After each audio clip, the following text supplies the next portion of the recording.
Have you ever felt like you're cleaning all day, but your house still never seems to stay tidy? I've been there too, feeling exhausted from constantly tidying up, but the mess always comes back. No matter how hard I tried, it felt like I wasn't making any progress. In this video, I'm going to share 7 super simple ways to help keep your space clean without having to constantly redo everything. I've tried these methods in my own home with 4 people, and it's been 3 months without needing a major cleanup again. The first tip is something I wish I had known sooner, because it really changed the way I think about cleaning. Don't miss it. I'm sure you'll find it super helpful. The first tip is decluttering backwards. Focus on the items you want to keep, not what you want to get rid of. When it comes to decluttering your home, many people think they need to get rid of as much stuff as possible to make the space tidy. But in reality, constantly having to decide what to throw away can create feelings of regret and stress, especially if you're emotionally attached to your belongings. So, how can you avoid this feeling of letting go while still keeping your home clean? Instead of starting with what you're going to throw away, begin by identifying the items you truly want to keep. When you focus on choosing the things you love and use regularly, everything becomes a lot easier. You won't have to face the items you don't want to part with. Instead, you'll be focused on the things you truly need and cherish. In my own closet, I applied this method when I realized I had too many clothes I no longer wore. Instead of thinking, I have to throw away this shirt because it's too old, I started looking for the items I really loved. The t-shirts I wear regularly, the dress I feel most confident in, or the shoes that are most comfortable to walk in. By focusing on choosing these items, I realized that the rest in the closet didn't matter anymore. It became so easy to let go of things that weren't fitting or things I never used once I clearly identified what I wanted to keep. This approach is very effective because it minimizes the feelings of regret and anxiety that come with getting rid of things. Instead of focusing on what you have to give up, you'll feel like you're curating and creating a living space with only the things that truly matter to you. Not only will this help you keep your favorite items, but it will also clear out unnecessary clutter from your space. You'll feel better, and your home will feel tidier without the pressure of throwing away too much. This is especially helpful if you're someone who tends to get attached to older items such as clothes, household goods, or even sentimental possessions. Changing your approach will make decluttering feel much easier and less stressful. Once you've selected the items you genuinely love and need, letting go of other things becomes much easier. You won't feel regret or guilt about getting rid of things that no longer serve you because you've already identified the items that truly bring you joy and practicality. Next, don't miss out on a simple but incredibly effective tip for keeping your space tidy without feeling overwhelmed. Tip number 2 will help you handle those items you're unsure about without the pressure of having to part with them immediately. And if you found these tips truly helpful, then you definitely won't want to miss what's coming next. Tomorrow, I'll be sharing even more great habits to help you live more simply and save even more. Get ready because I believe these insights will make your life feel a lot simpler and lighter. Next, don't skip the step of quickly sorting through your belongings into 4 piles: keep, donate, sell, and maybe. One of the biggest challenges when decluttering is not knowing where to start or how to handle those items that don't immediately seem necessary, but you're not sure if you can part with them. This is where sorting things into clear categories can make a huge difference. When you quickly categorize your items, you immediately simplify the decision-making process and save time. Instead of feeling overwhelmed by the sheer volume of things you're breaking down the task into small, manageable steps. It also allows you to see the big picture more clearly, what you truly value versus what's simply taking up space. When I went through my kitchen, I took all the items out and made 4 piles. Keep my favorite utensils, the pots and pans I actually use daily, and the dishes I love. Donate the extra set of mismatched cups. I never use, or the dishes I've outgrown. Sell. Some small appliances I bought on impulse but have never used. Maybe the holiday-themed mugs I only use once a year, or that extra blender that I'm not sure I really need anymore. This step is crucial because it gives you a framework for how to handle each item. By categorizing, you can immediately decide what's worth keeping, what can go, and what might need further consideration. This system prevents you from getting stuck on a single item, saving you time and energy. Sorting your items into these categories brings clarity. It helps you quickly identify what's truly important to you and what's just clutter. The process of physically moving things into these piles also helps to eliminate the mental clutter. It forces you to confront each item, which can be surprisingly freeing and rewarding.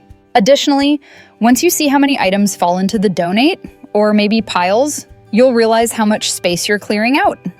It's easier to let go of things once you see that they're simply not serving a real purpose in your life anymore. Plus, categorizing also helps you set goals for each pile, like scheduling donation pickups or setting a date to list your items for sale. You'll feel empowered and motivated as the clutter starts to disappear. For the maybe pile, don't let yourself overthink.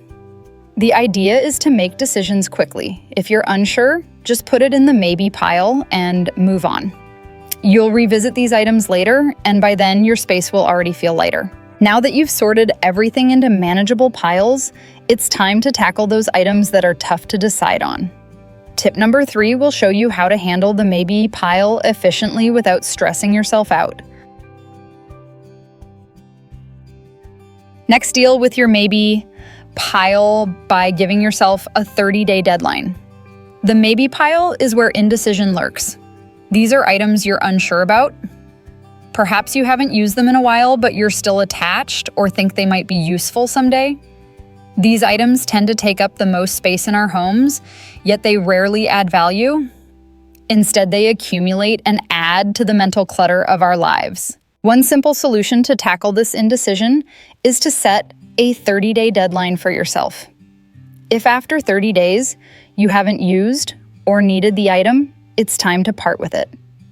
This approach works because it forces you to make a decision, and it helps you avoid keeping things around indefinitely simply because you're uncertain.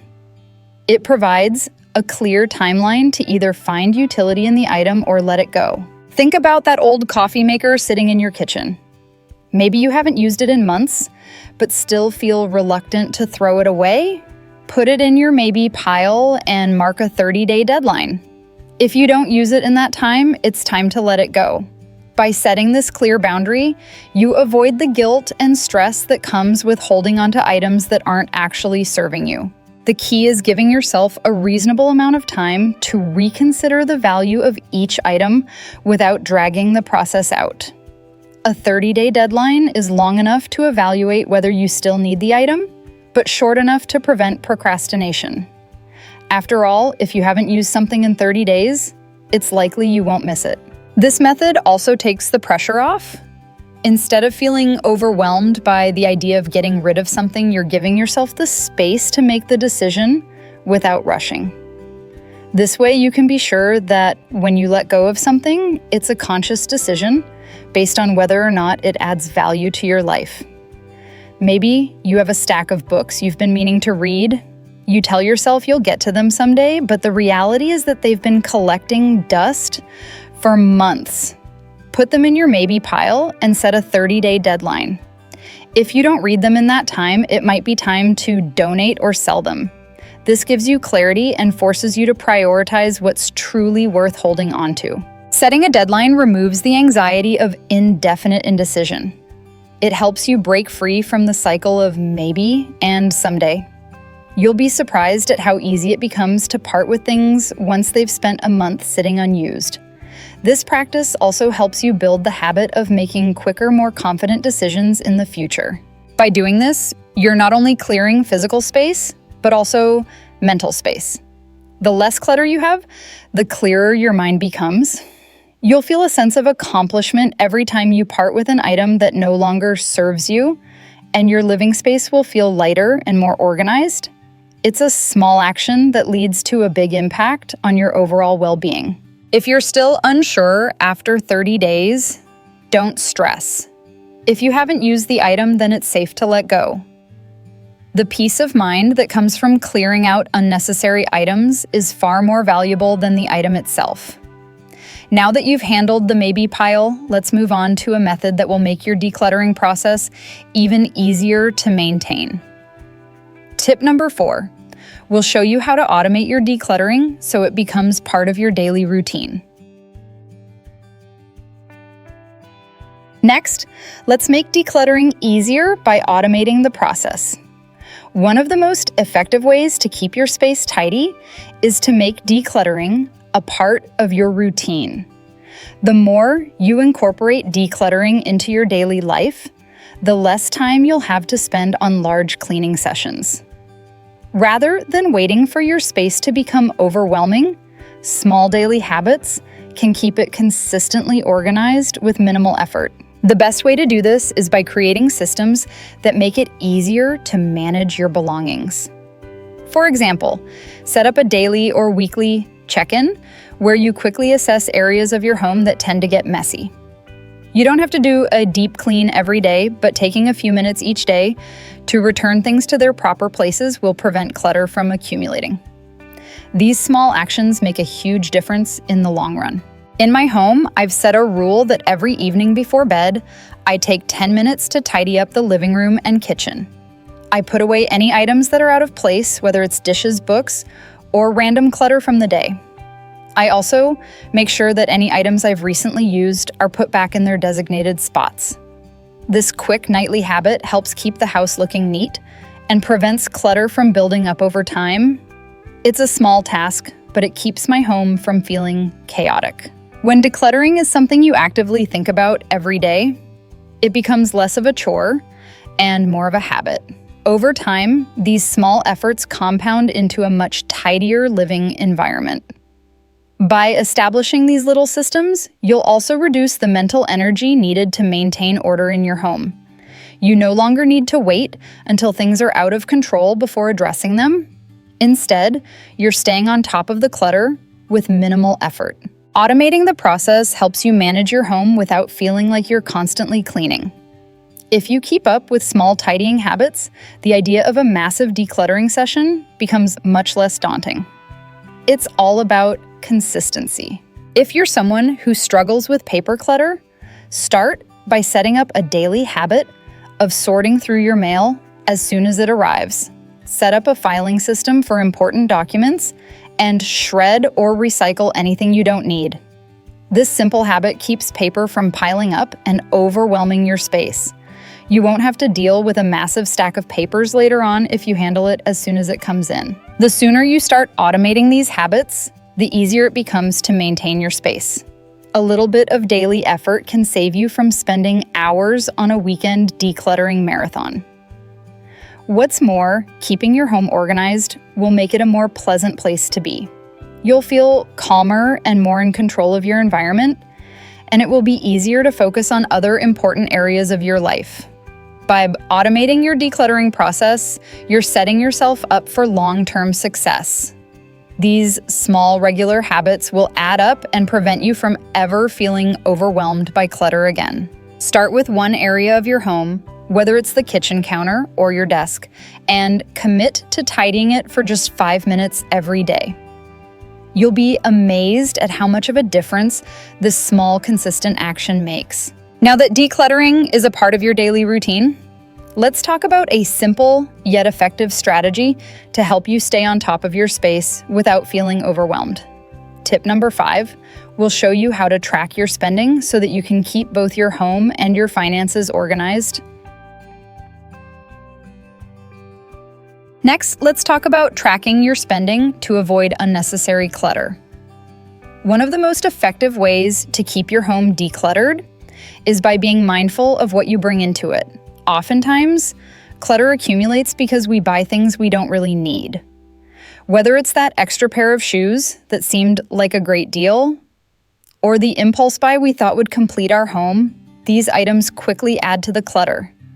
But how can you avoid unnecessary purchases in the first place? By tracking your spending, you create an awareness of what you're bringing into your life and your home. Keeping track of your expenses helps you make intentional decisions about what to buy and prevents the accumulation of things you don't need. This isn't just about tracking your finances, it's about being more intentional with the items you choose to bring into your home. I started tracking my spending on home decor a few months ago. I realized that while I loved decorating, I often bought things that didn't really add value to my space. To fix this, I began writing down every home-related purchase and asking myself if I truly needed or loved the item before buying it. I now have a rule: if I can't picture a spot for the item in my home, I don't buy it. This has drastically reduced the clutter in my house and helped me avoid unnecessary purchases. Tracking your spending keeps you in control. It helps you avoid making impulse buys that later contribute to clutter. The goal isn't to deprive yourself of things you need or want, but to make sure that your purchases align with your needs and space. When you keep track of what you're spending, you'll be more mindful about the items you add to your home. This makes it easier to maintain an organized and intentional living space. Additionally, tracking your spending allows you to see patterns. You might realize that you often buy things during certain emotional moments, stress, boredom, or even when you're feeling celebratory. Once you're aware of these habits, you can make conscious decisions to avoid them, preventing unnecessary clutter from accumulating in the future. Maybe you find yourself frequently buying clothes, even though your closet is already full. By tracking your spending, you'll notice whether you're buying clothes out of necessity or impulse. This will help you become more discerning about future purchases, ensuring that you only buy what you truly need and will wear. This not only saves money, but keeps your wardrobe organized and functional. The sooner you start tracking your spending, the sooner you'll begin making more intentional decisions. When you make purchasing decisions based on necessity and value, your home will stay organized and you won't be left with things you don't use or need. Tracking your spending helps you maintain a balance between having what you need and avoiding excess. Start by keeping a small notebook or using an app to track your purchases for 1 week. At the end of the week, look back at your purchases and ask yourself if each item was truly necessary. This small step will help you build awareness and make better decisions moving forward. Now that you're more mindful about what comes into your home, let's move on to a strategy that will help you keep your space clean with minimal effort. Tip number 6. We'll show you how to gently track your spending on a daily basis, making sure that your finances and space stay organized without feeling overwhelmed. Next, let's talk about tracking your spending gently so you can actually see yourself and your habits clearly. Tracking your spending doesn't have to be an intense, overwhelming process. In fact, the best way to track is gently, without putting pressure on yourself to be perfect or follow a strict budget. It's about simply being more mindful of where your money is going so you can identify habits that may lead to clutter in your home. Instead of logging every single penny and getting caught up in numbers, start by keeping track of the things you buy and the reasons behind those purchases. The goal is to understand your habits without judgment. By becoming aware of what you're spending on, you'll start to see patterns such as buying unnecessary items when you're bored, stressed, or even feeling celebratory. These patterns can directly contribute to clutter in your home. I used to buy things I didn't need, especially when I felt overwhelmed at work. I'd go online and make an impulse purchase to relieve stress. It wasn't until I started gently tracking my purchases that I realized I was doing this. I didn't need to keep a strict log of every dollar spent, but just writing down when I made these purchases and how I felt at the time was enough. Once I realized the emotional connection to these purchases, I started becoming more mindful about where my money was going and how it impacted my space. Tracking your spending gently is about self-awareness. It's not about being harsh or restricting yourself. It's about noticing patterns in your spending that could be contributing to clutter. When you track your purchases without judgment, you'll start seeing where your money is going and whether those purchases are really necessary. Over time, you'll begin to understand the emotional triggers that lead to buying things you don't need. Once you're aware of these triggers, you can make more intentional decisions about what you bring into your home. This approach also helps you make better decisions without feeling overwhelmed by rules or restrictions. Instead of focusing on every little detail of your spending, simply pay attention to the bigger picture and your habits. Over time, this will help you create a healthier relationship with both your money and your space. Let's say you find yourself constantly buying new gadgets or technology. Instead of forcing yourself to stop, just start by paying attention to when you buy these items. Are you buying them out of excitement, or do they serve a genuine purpose in your daily life? By tracking your spending gently, you'll start to realize whether these purchases are really necessary, or if you're just filling a void with things that will eventually contribute to clutter. When you start tracking your spending gently, you create a habit of being more intentional with your money and your space. Over time, this habit will help you make smarter purchasing decisions and prevent unnecessary clutter. You don't have to be perfect, just being more aware of your habits will lead to better choices. This gentle tracking also helps you to avoid feeling restricted or frustrated. By removing the pressure of having to stick to strict budgets or tracking every cent, you make it easier to maintain consistency. And the more consistent you are with this gentle approach, the more control you'll have over both your finances and your living space. Start by tracking just one area of your spending, like clothing or home goods. Write down each purchase and how it makes you feel. After a week, review your purchases and see if there's a pattern. This simple exercise will give you valuable insights into your habits without feeling overwhelmed. Now that you're more mindful of your spending habits, it's time to focus on your living space. Tip number 7 will show you how to let other people help you maintain your decluttered home, making it easier to stay on track without doing it all yourself. Finally, don't forget to let others help you maintain your decluttered home. One of the most challenging aspects of maintaining a clutter-free home is keeping it that way over time. It's easy to declutter once, but it's the constant maintenance that can be overwhelming. The truth is, you don't have to do it all on your own. In fact, getting other people involved can make the process easier, more enjoyable, and even more effective. Whether it's family members, roommates, or even professional organizers, having others help you can lighten the load and keep you on track. When everyone contributes, it's easier to maintain an organized space, and you won't feel like you're carrying all the responsibility. Plus, sharing the task with others can make it less stressful and more rewarding. In my home, I started involving my family in the decluttering process. I used to take on the task by myself, thinking it was easier that way, but I realized that having my partner and kids help out made a huge difference. We set aside time each week to do a quick tidy up of the living room, kitchen, and bathrooms. Everyone is responsible for keeping their own spaces organized, and we all pitch in when things start to pile up.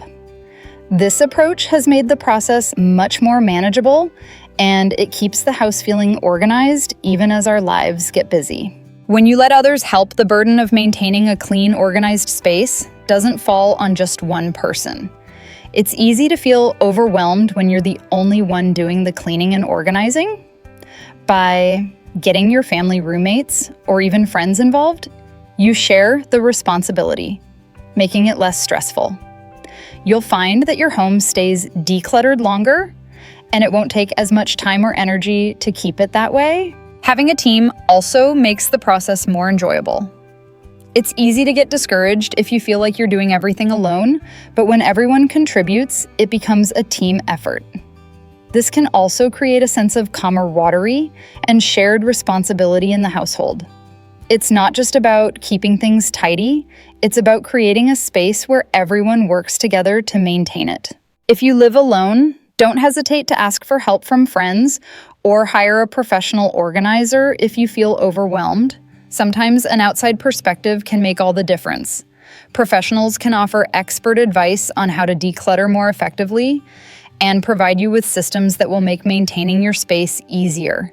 The sooner you start involving others, the easier it will be to maintain a clutter-free environment. It's much more sustainable when you have support, and it helps prevent clutter from building up in the future. Getting help also makes the process feel less like a chore and more like a shared activity that everyone can benefit from. By letting others help, you'll be able to stay on top of the organization without feeling like it's all up to you. Your space will remain clean, and the task of decluttering will no longer feel like an overwhelming job. Plus, involving others can help foster a sense of teamwork, making it more enjoyable and motivating to keep things organized in the long term. Set a time each week to have a tidy-up session with family or housemates. It doesn't need to be long, just 15 to 30 minutes, to check in and ensure everyone is maintaining their spaces.